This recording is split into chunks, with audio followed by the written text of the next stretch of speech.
గారు అసెంబ్లీకి వచ్చినట్టే వచ్చి 11 నిమిషాలు ఉన్నారంట సోషల్ మీడియాలో మాట్లాడుకుంటున్నారు.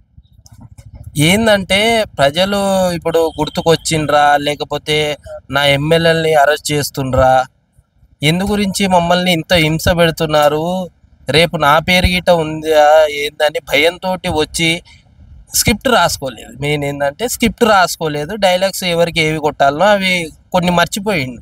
మా అన్న కొద్దిగా చిన్న మెదడు చిదిగిపోయింది, అందు గురించే వచ్చి ఇట్లా వచ్చి వెళ్ళిపోయిండు భయంతో. మళ్ళీ ఏం మాట్లాడతాడు, మళ్ళీ నన్ను బొక్కలు వస్తే అమ్మ బట్టలు ఇప్పి కొడతారా నాయన అని వెళ్ళిపోయిండు ఆయన.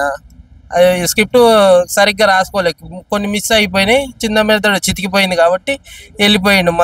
ప్రజల గురించి అన్న, నువ్వు అసెంబ్లీకి వచ్చినప్పుడు ప్రజల గురించి మాట్లాడాలి కానీ ఎమ్మెల్యేని అరెస్ట్ చేస్తేనే నువ్వు ఈరోజు బయటకు వచ్చి మాట్లాడుతున్నావే, మరి ప్రజలు కనిపించట్లేరా?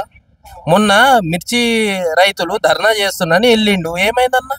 సెల్ఫీలకు అందరు ఎగబడితే ఆ పాప ఏడుస్తే సెల్ఫీల గురించి వచ్చి సెల్ఫీలు ఇచ్చేసి వెళ్ళిపోయిండు, కానీ రైతుల గురించి మాట్లాడలేదే మా జగన్ అన్న.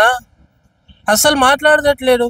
ఇప్పుడు అసెంబ్లీకి వచ్చిండు, సరే ప్రజల్లో ఉన్నది మాట్లాడతాడేమో అనుకుంటే ఇన్ని నిమిషాలు ఉండి వెళ్ళిపోయింది. స్క్రిప్ట్ దొరకలేదు, రాసుకోలేదు, ఏం ప్రిపేర్ అయ్యి రాలేదు. అసలు మళ్ళీ ఏం మాట్లాడతారో వాళ్ళకి సమాధానం నేను చెప్పలేను. ఎందుకంటే పెద్ద నాయకులు వాళ్ళు, చంద్రబాబు నాయుడు గారు, లోకేష్ గారు, పవన్ కళ్యాణ్ అన్న, వాళ్ళ మాట్లాడే శక్తి లేదు మా అన్నకి, అందు గురించి వెళ్ళిపోయిండు.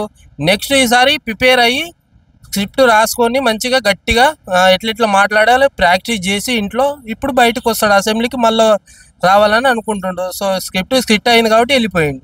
అంటే గవర్నర్ మాట్లాడుతుండగానే గోల్ చేసేసి 10 మంది వచ్చారు, 11 మంది రాలేదు. ఆ 10 మంది కూడా గోల్ చేసేసి స్లోగన్స్ ఇచ్చేసి అరిచేసి బయటికి వెళ్ళిపోయారు. అంటే ఇంకా స్పీకర్ కూడా రాలా. ఎందుకంటే రఘురామకృష్ణరాజు గారు అంతకుముందు వైసీపీలో ఉన్నప్పుడు ఆయన సొంత పార్టీ ఎంపీనే ఆయన అరెస్ట్ చేయించి నానా చిత్రహింసలు గురి చేశారు.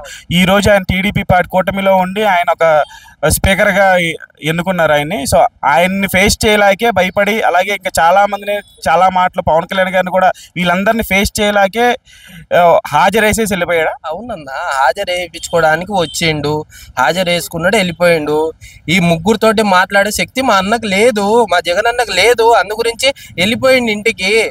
వాళ్ళు మాట్లాడే మాటలు పెద్ద నాయకులు, వాళ్ళకి తెలుసు, ఎప్పటి నుంచో రాజకీయ నాయకుల్లో ఉన్నారు, వాళ్ళ మాట్లాడే విధానం వేరుంటది. ఈయన సమాధానం చెప్పలేడు, అందు గురించి వెళ్ళిపోయిండు. అంత దమ్ము లేకనే వెళ్ళిపోయిండు.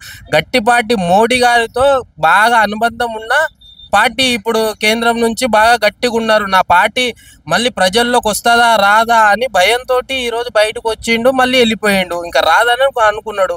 మోడీ గారితో క్లోజ్గా ఉన్నారు చంద్రబాబు నాయుడు గారు, లోకేష్ గారు, పవన్ కళ్యాణ్ అన్న గట్టిగా ఉన్నారు కాబట్టి అన్నకు భయం అవుతుంది, నా పార్టీ వస్తుందా రాదా మళ్ళీ జనాల్లోకి అని భయంగా ఉంది లోపల. మా అన్నని అందు గురించే హాజరు వేసుకున్నాడు, వెళ్ళిపోయిండు. మరి ఉన్న 4 సంవత్సరాలు కూడా ఇంకెలాగే చేస్తాడా? వస్తాడు, హాజరు వేయించుకుంటాడు, వెళ్ళిపోతాడా? అంతే అంతే తప్పితే ఇంక వేరేదేం లేదు. ఎల్లకాలం మీ పార్టీ రాదని నేను అంటున్నా.